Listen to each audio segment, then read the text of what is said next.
오늘의 양식 이 시간은 시편 45편을 통해서 내 혀는 능숙한 문장가의 펜이라는 제목으로 말씀을 전하겠습니다. 하나님의 말씀이 다 그렇지만 시편 45편을 읽고 묵상하다가 너무 좋고 탐복할 만한 문장이 있었습니다. 바로 1절입니다. 내 마음이 좋은 일을 읊으리라. 내가 왕에 관하여 지은 것들을 말하리니 내 혀는 능숙한 문장가의 펜이로다 라는 말씀입니다.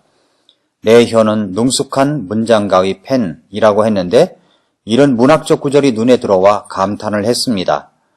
사람들의 혀는 참 이중적이라고 할 수 있습니다. 그래서 야고보서에서는 이렇게 말씀하고 있습니다. 야고보서 3장 5절부터 8절을 보면 이와 같이 혀도 작은 지체로 돼 큰 일들을 자랑하는도다. 보라, 작은 불이 얼마나 큰 물체를 태우는가. 혀는 불이여 불법의 세계니라. 혀는 우리의 지체들 가운데서 그와 같아서 온몸을 더럽히고 본성의 행로에 불을 붙이며 지옥 불 위에 놓여 있느니라. 모든 종류의 짐승과 새와 뱀과 바다에 있는 것들은 길들어졌고 또 사람이 길들여 왔으나 혀는 아무도 능히 길들이지 못하나니 그것은 다스릴 수 없는 악이요 죽이는 독으로 가득한 것이니라 라고 했습니다. 정말 우리의 혀는 이런 악독함이 있습니다. 그런데 오늘 본문은 내 혀가 능숙한 문장가의 펜이라고 합니다.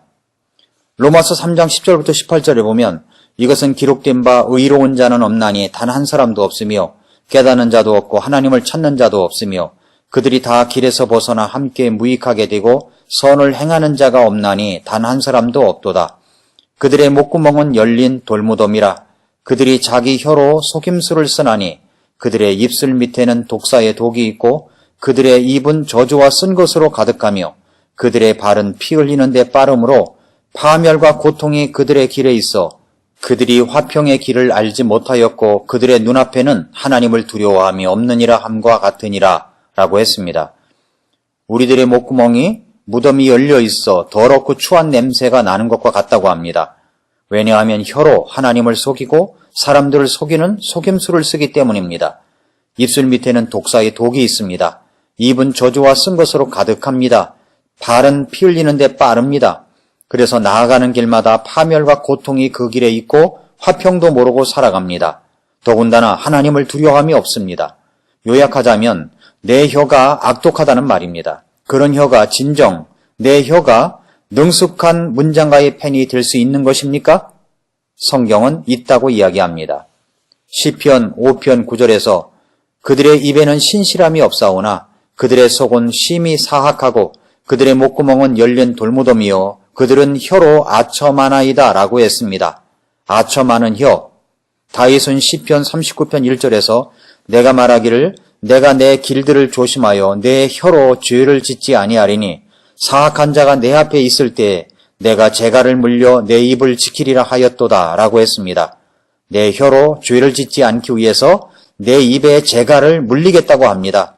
이 재갈은 동물들에게 사용할 때에는 말을 부리기 위하여 아가리에 가로물리는 가느다란 막대, 또 보통 쇠로 만들었는데 굴레가 달려있어 여기에 고삐를 매는 것이란 뜻이 있습니다. 이것을 사람에게 물릴 때에도 재갈이라고 하는데 이것은 소리를 내거나 말을 하지 못하도록 사람의 입에 물리는 물건을 말합니다. 내 입에 재갈을 물려 통제를 해야만 할 정도로 악독한 것이 바로 혀입니다. 그렇습니다. 내 혀가 그렇다는 것을 저와 여러분은 얼마나 알고 있을까요? 사실 오늘 본문인 45편을 지은 시가서는 고라의 아들들을 위해 소산님에 맞추어 악장에게 준 마스길, 사랑의 노래라고 되어 있습니다. 우리가 성경에서 알고 있는 고라 자손은 하나님 앞에 범죄를 저질렀을 때가 있었습니다. 그래서 하나님께서 이들을 심판하시는데 땅이 갈라져 아마도 지진 같은데 이 사람들을 삼켜버렸습니다. 그런데 일부 자손들이 살아남아 있었습니다. 그들은 자기 조상들의 하나님을 향한 반역, 부끄러움의 모습들 속에서 자기들이 살아남아 있다는 사실이 감사했습니다. 고라와 그 가족들 공동체를 다 멸하지 않고 그래도 살아남게 한 사람들을 보면 고라 자손에 대한 하나님의 알 수 없는 은혜가 있습니다. 고라 자손은 하나님 앞에 엄청난 죄악을 저질렀음에도 불구하고 다 죽지 않았습니다. 그래서 하나님께서 다윗 시대에 고라의 자손들 중에 얼마는 찬양대원으로 또 얼마는 성전의 문지기로 봉사하게 하였습니다.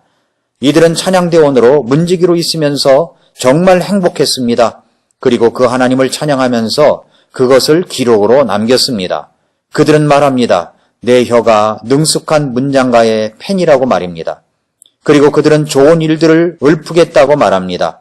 우리의 혀는 악독하기 짝이 없는데 어떻게 이들은 하나님 앞에서 그들의 혀가 능숙한 문장가의 펜이라고 말할 수 있는 것입니까? 어떻게 하면 그렇게 될 수 있는 것입니까? 고라 자손도 그렇게 내 혀가 능숙한 문장가의 펜이라고 하였다면 우리도 그럴 수 있을까요? 내 혀가 능숙한 문장가의 펜이 될 수 있을까요? 있습니다. 그러니까 성경에서 그것을 말씀하고 있는 것입니다. 첫째로 먼저 우리는 왕을 알아야 됩니다. 고라 자손이 그렇게 능숙한 문장가의 펜이 될 수 있었던 것은 그들이 왕에 대하여 알았기 때문입니다. 오늘 본문 1절부터 17절까지의 짧은 절이지만 이 17절 사이에 왕이라는 단어가 32번이나 반복됩니다. 몇 절만 빼고 각 절마다 왕에 대하여 2번 이상 말하고 있습니다. 그들은 왕에 대하여 알았습니다. 왕에 관하여, 왕의 입술, 왕의 검, 왕의 위엄, 왕의 오른손, 왕의 화살, 왕의 원수들, 주의 왕좌, 왕국의 홀, 왕의 동료, 왕의 모든 옷, 왕의 존귀한 여인, 왕들의 딸. 이렇게 왕에 대하여 분명하게 알고 있었습니다. 사랑하는 성도 여러분, 우리의 왕은 누구십니까? 우리의 왕은 만왕의 왕, 왕들의 왕 예수 그리스도이십니다. 그래서 사복음서를 보면 각 복음서가 예수님의 모습을 다른 4가지 모습의 주제로 이야기하고 있는데 마가복음은 종으로 오신 예수 그리스도를 말씀합니다. 누가복음은 사람의 아들로 오신 예수 그리스도를 말씀합니다. 요한복음은 하나님의 아들로 오신 예수 그리스도를 말씀합니다. 마태복음은 왕으로 오신 예수 그리스도를 말씀하고 있습니다. 그렇습니다. 예수님이야말로 왕들의 왕이십니다. 디모데전서 6장 15절에서 그분께서 자신의 때에 그 나타나심을 보이시리니 그분은 찬송받으실 유일한 권능자시요 왕들의 왕이시며 주들의 주시니라 라고 했습니다. 예수님은 왕들의 왕이시고 주들의 주이십니다. 요한계시록 17장 14절에 이들이 어린 양과 전쟁을 하려니와 어린 양께서 그들을 이기시리니 그분은 주들의 주시요 왕들의 왕이시며 또 그분과 함께 있는 자들은 부르심을 받고 선정된 신실한 자들이니라 하더라 라고 했습니다. 요한계시록 19장 16절에서는 그분께서는 그분의 옷과 넓적다리에 왕들의 왕, 주들의 주라고 기록된 한 이름이 있느니라 라고 말씀했습니다. 이 왕들의 왕, 주들의 주께서 이 땅에 오셨습니다. 마태복음은 그 왕들의 왕이신 예수님께서 우리들을 위해서 이 땅에 오셨다는 것을 말씀하고 있는 내용입니다. 왕에 대하여 이야기하려고 하다 보니 마태복음은 다른 복음서보다 더 긴 28장으로 말씀하고 있습니다. 그 왕이신 예수 그리스도께서 이 땅에 오셨습니다. 그리고 십자가에서 죽으시고 부활하셨습니다. 왜 그렇게 하셨습니까? 저와 여러분의 죄악을 용서해 주시기 위해서입니다. 내가 죄인인 것을 회개하고 예수님을 구주로 믿고 구원받은 사람들은 왕들의 왕이신 예수님을 아는 사람들입니다. 구원받은 사람만이 왕이신 예수님을 알고 있는 사람들입니다. 둘째로 이제 그 왕들의 왕이신 예수님에 대하여 말을 해야 합니다. 내 혀가 능숙한 문장가의 펜이 될 수 있는 것은 나를 구원하신 왕이신 예수님에 대하여 말할 때 그렇게 될 수 있습니다. 우리 인생에서 가장 말하지 아니하면 안 될 가장 좋은 일이 무엇일까요? 여러 가지 있을 수 있습니다.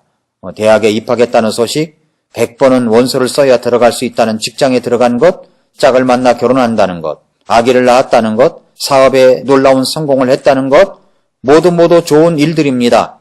이러한 소식이 가족들에게 일어난 것을 알게 된 감옥에 갇힌 사형수에게도 아마 좋은 소식일 수 있습니다. 그러나 사형수에게 정말 좋은 소식은 어떤 소식일까요?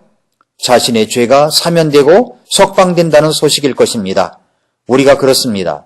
우리는 죄의 삭은 사망이고 죽은 뒤에는 심판이요 그것이 바로 지옥에 가는 사형수와 같다고 말씀하고 있습니다. 그런 우리들에게 가장 좋은 소식이 무엇입니까? 내 죄가 사면되었다는 소식입니다. 내 죄가 말소되어 이제는 죄 용서받았다는 소식입니다.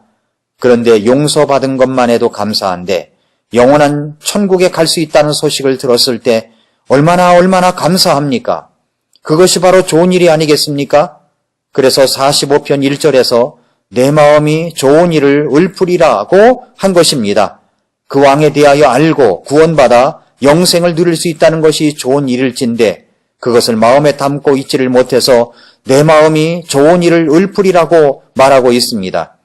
그렇게 왕이신 예수 그리스도를 높이며 찬양하며 예수님이 나를 구원하셨다는 기쁜 소식을 말하고 전하는 사람의 입과 혀야말로 능숙한 문장가의 펜인 것입니다.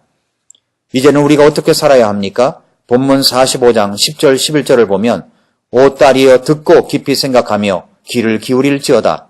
또한 네 백성과 네 아버지 집을 잊을지어다. 그리하면 왕이 네 아름다움을 심히 사모하시리니 그분은 네 주시니라.